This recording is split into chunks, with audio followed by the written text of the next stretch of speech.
사업 시작할 때 빌려들었던 5천만 원이요. 그것 좀 빠른 시일 안에 받을 수 있을까요?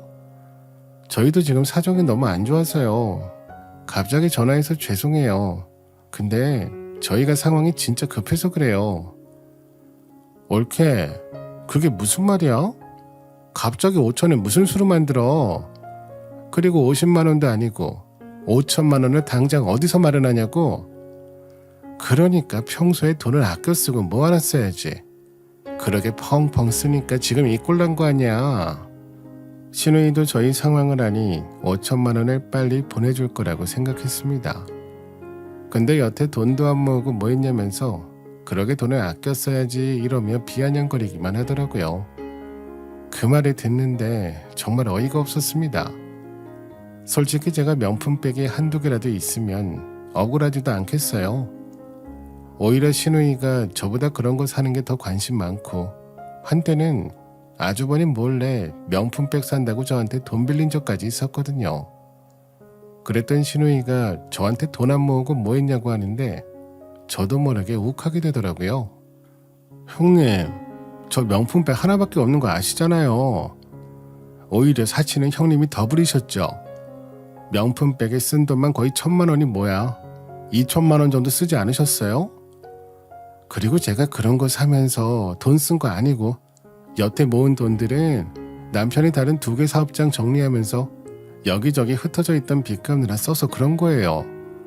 그리고 지금은 남편 대금 처리가 늦어지는 것 때문에 돈줄이 막혀서 그런 건데 형님이 5천만 원 보내주시면 저희 회사 망할 일도 없어요. 형님이 그 돈 보내줘야 시간 벌면서 대금 들어올 때까지 버텨야 돼요. 저희도 저번에 형님 가게 시작할 때 돈 빌려드렸잖아요. 요즘은 고깃집 장사도 잘 되신다고 하면서 저한테 자랑하셨잖아요. 그러니 저한테 빌려가신 5천만 원 다시 보내주세요. 아니 근데 옳게 그 돈 우리 사업 자금에 보태라고 그냥 보내준 돈 아니야?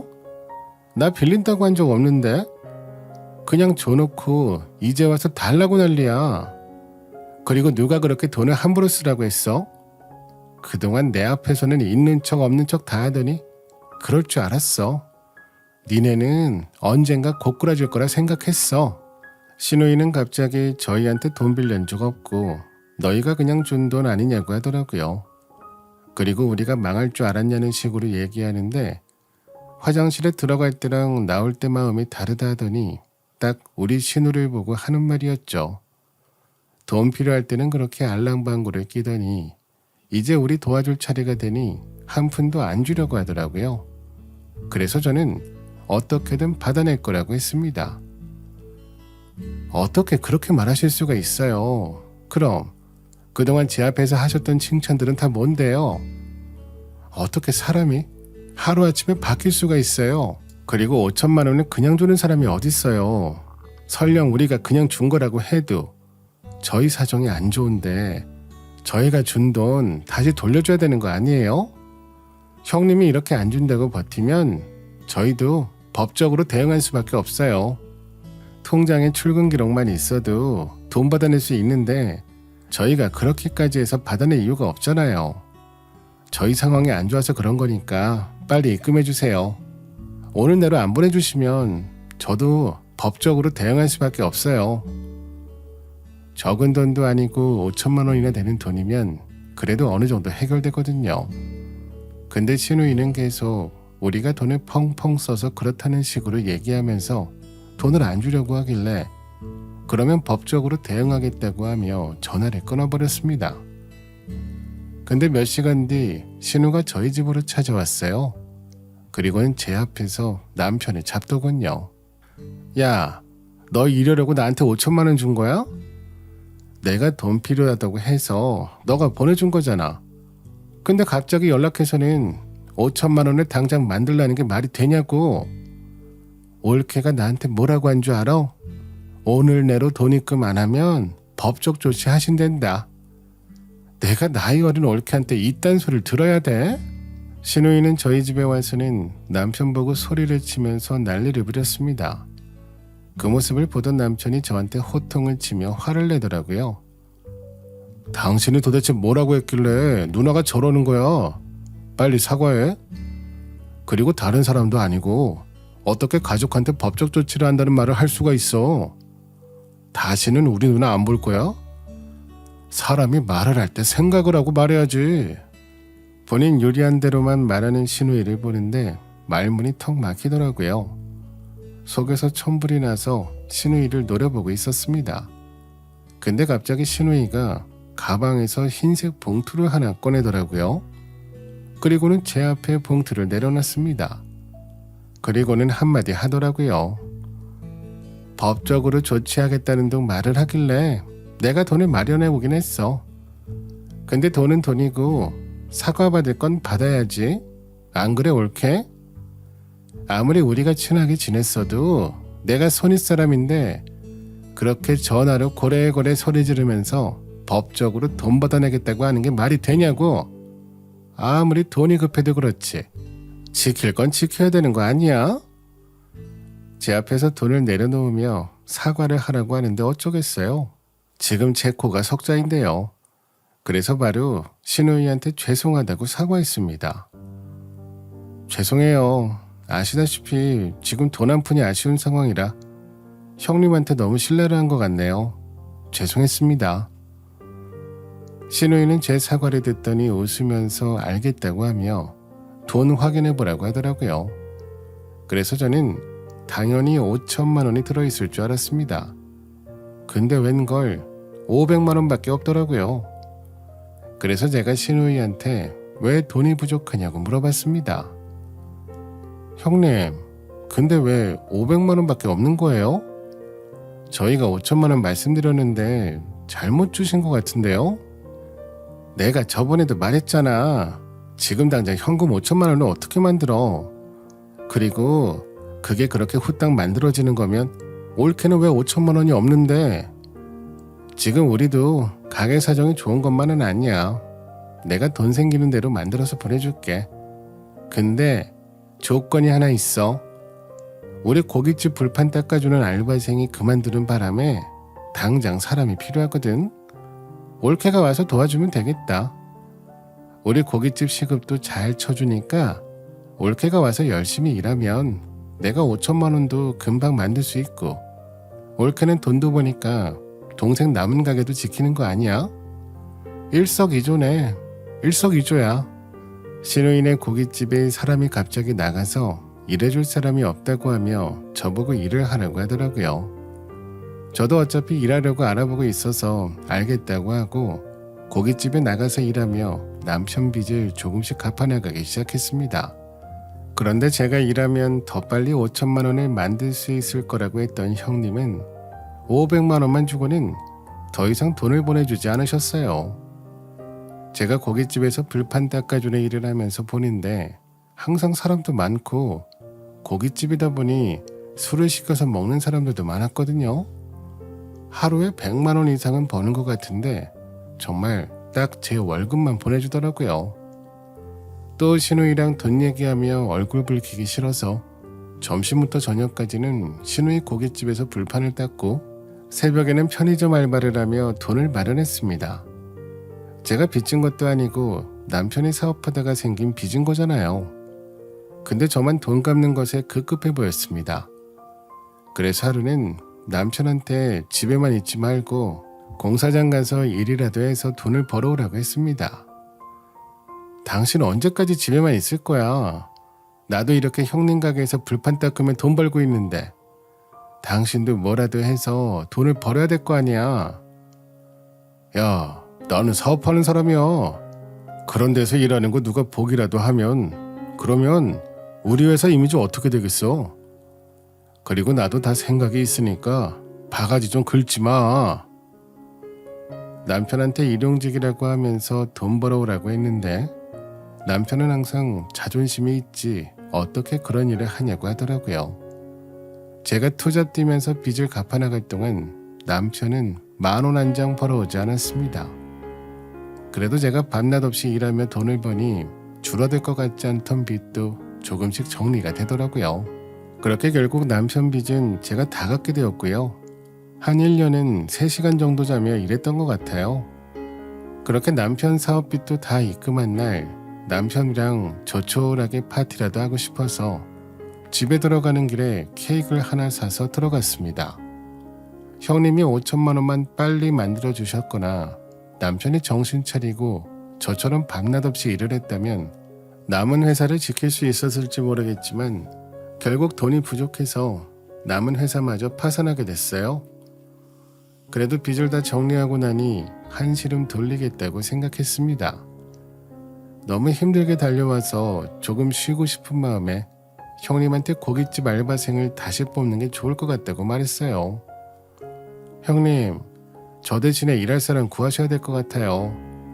1년 넘게 3시간씩 자면서 일해서 그런지 몸이 축나는 것 같아요. 그래서 조금 쉬고 다시 직장 알아보려고요. 저도 이제 알바 그만하고 하루라도 젊을 때 제대로 돈 벌 수 있는 곳 찾아봐야죠. 옳게, 그건 그렇고 오늘 우리 집에 좀 와봐. 내가 뭐 말할 것도 있고 그래서. 신우이는 제가 한 말에 대꾸도 안 하고 오히려 본인이 할 말이 있다고 하며 저보고 집에 오라고 했습니다. 그래서 겸사겸사 얼굴 보며 얘기해도 좋을 것 같다는 생각에 신우이 집으로 갔고요. 신우이가 저를 반갑게 맞이해주며 본인 할 말을 하는데 어떻게 사람이 이럴 수 있지 싶더라고요. 이번에 동생 빚 다 갚았다며? 축하해. 그래서 우리 고깃집 알바 다시 구하라고 한 거였어? 그럼 이제 병원으로 출근해. 우리 엄마 아파서 병원에 있는 거 알지? 엄마 병수발하는 사람이 이번에 그만두는 바람에 어떻게 해야 되나 싶었는데 우리 고깃집 알바생은 내가 알아서 구할 테니까 올케는 우리 엄마 있는 병원으로 출근해서 간병하면 돼. 엄마 병수발하는 사람 구하는 것도 힘들고 돈도 많이 줘서 골치 아팠는데 올케가 해주는 거니까 우리 고깃집 알바 줬을 때랑 똑같이 주면 되는 거지? 이제 올케 빚도 다 갚아서 돈 많이 필요 없잖아. 며칠 전까지 하루에 3시간 일하며 돈 벌었는데 이제 좀 쉬고 다시 일자리를 찾으려 했는데 신우이가 시어머니 계시는 병원으로 가라고 하더라고요. 근데 저희 친정엄마가 아프셨을 때도 제가 병가 노릇 못 해드렸어요.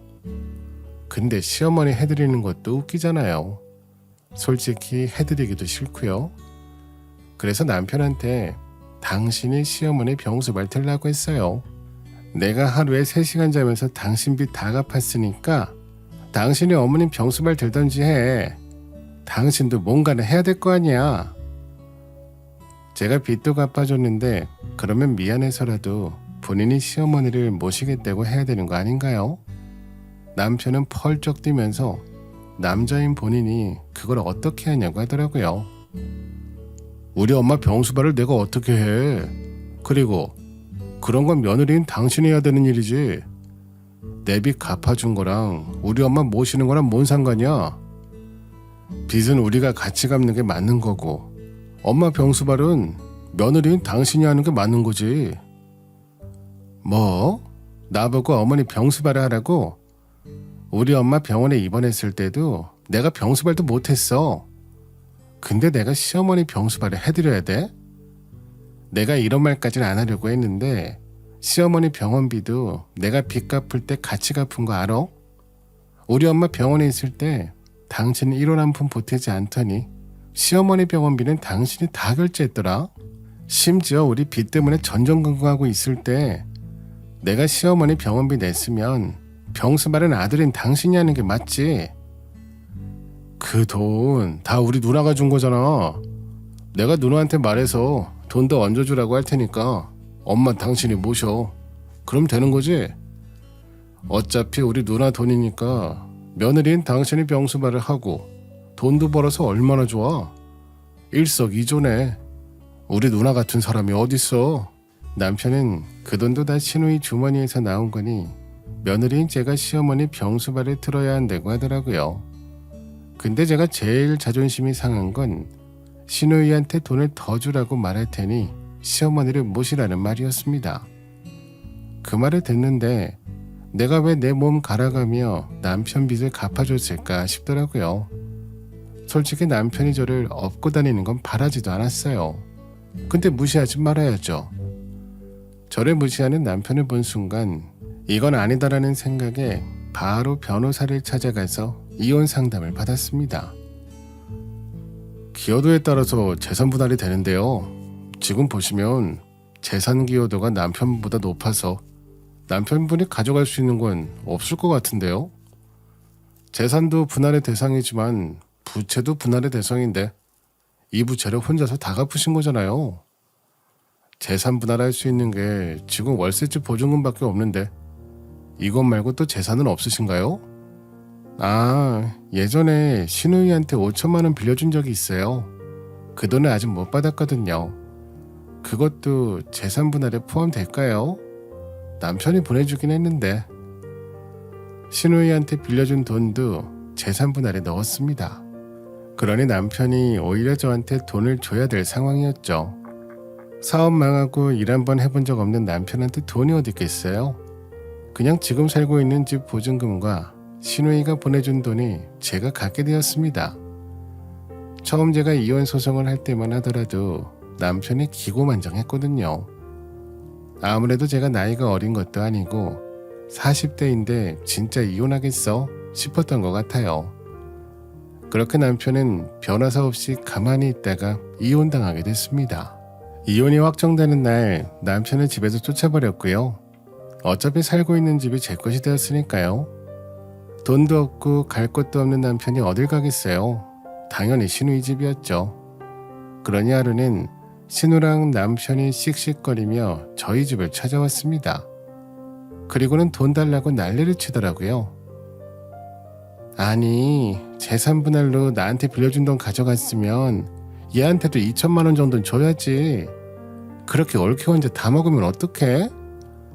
그리고 집 구할 수 있는 정도의 돈은 줘야 될 거 아니야.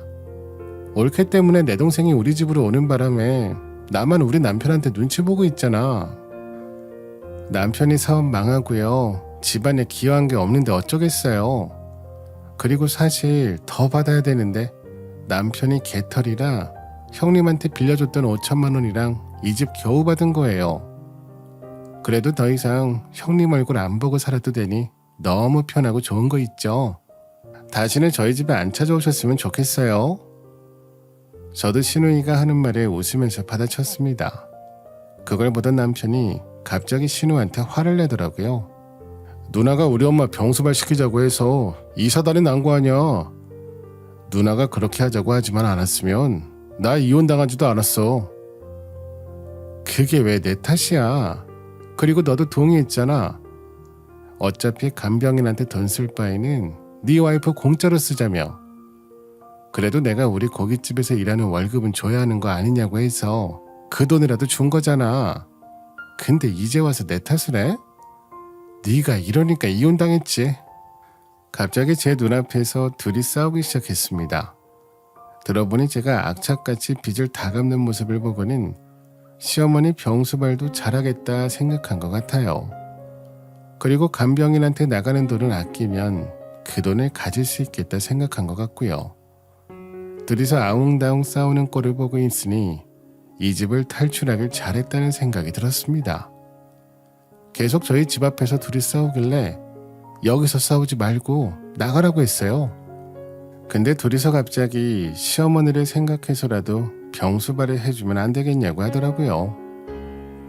우리 엄마가 올케 엄청 예뻐하셨잖아. 둘이 이혼했어도 우리 엄마 병간호 정도는 해줄 수 있는 거 아니야? 신우의 뻔뻔한 모습에 기가 막혔습니다. 그래서 저도 한마디 했죠. 어머님이 아무리 저를 이뻐하셨어도요. 자기 자식인 형님이랑 남편만 하겠어요? 그러니까 뭐가 됐든 둘이서 알아서 하세요. 그리고 저 더 이상 이 집 사람 아니니까 이렇게 찾아오지도 마세요. 한 번 더 찾아오시면 경찰에 신고할 거예요. 그렇게 신우이랑 남편은 저희 집을 찾아오지 않았고요. 하지만 사는 곳이 근처다 보니 오다 가다 신우이 고깃집을 볼 수밖에 없었거든요. 그런데 점점 사람이 줄어들더니 언젠가부터는 임대료 표시가 붙어 있더라고요. 가까운 부동산에 들어가서 어찌된 일인지 물어봤습니다. 저 사거리 앞 고깃집 잘 되지 않았어요? 저기 임대 표시가 붙어 있어서요. 아, 거기 잘 됐었지. 근데 거기 동생이 이혼을 했나 봐. 갈 곳 없다고 맨날 고깃집에서 지내니까 누나랑 둘이서 매일같이 싸우더라고. 그러니 손님들이 올 턱이 있어. 거기 가려고 했던 사람들도 다른 곳으로 가고 그러더니 결국 망했지 뭐. 왜? 관심 있어? 아마 저기 보증금 내줄 수 있는 사람만 구하면 당장 자리 뺄 것 같던데. 아니에요. 그냥 물어보려고 했던 거였어요. 나중에 기회 되면 다시 찾아올게요. 감사합니다. 부동산 사장님한테 들어보니 시누이 집에서도 쫓겨난 남편이 시누이 고깃집에서 생활했더라고요. 그러니 손님들이 올 턱이 있어요. 그렇게 손님들이 하나둘 안 오기 시작하니 결국 시누이 고깃집도 망하게 됐죠. 시어머니 수발은 이제 남편이 들고 있다고 하더라고요.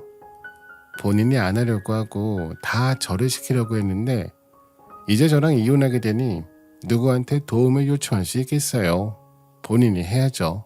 그 모습을 보는데 어찌나 꼬숩던지 저는 남편이랑 이혼하고 받은 돈으로 작은 마사지 샵을 시작했습니다. 근데 생각보다 찾아오시는 분들도 많고 조금씩 단골이 생기는 중이에요. 40살이 넘으니 회사에서는 뽑아주지도 않고 알바도 하기 어려워서 작게라도 내 사업 하나 해보자는 생각으로 시작한 건데 생각보다 저랑 잘 맞더라고요. 그렇게 저는 제 남은 인생을 다시 쓰고 있습니다. 서툴기도 하고 어렵기도 하지만 그래도 마음은 가볍네요. 제 사연을 들으시는 분들도 다들 평안하시길 바라며 이만 글을 마무리하도록 하겠습니다. 제 길었던 사연 들어주셔서 감사합니다.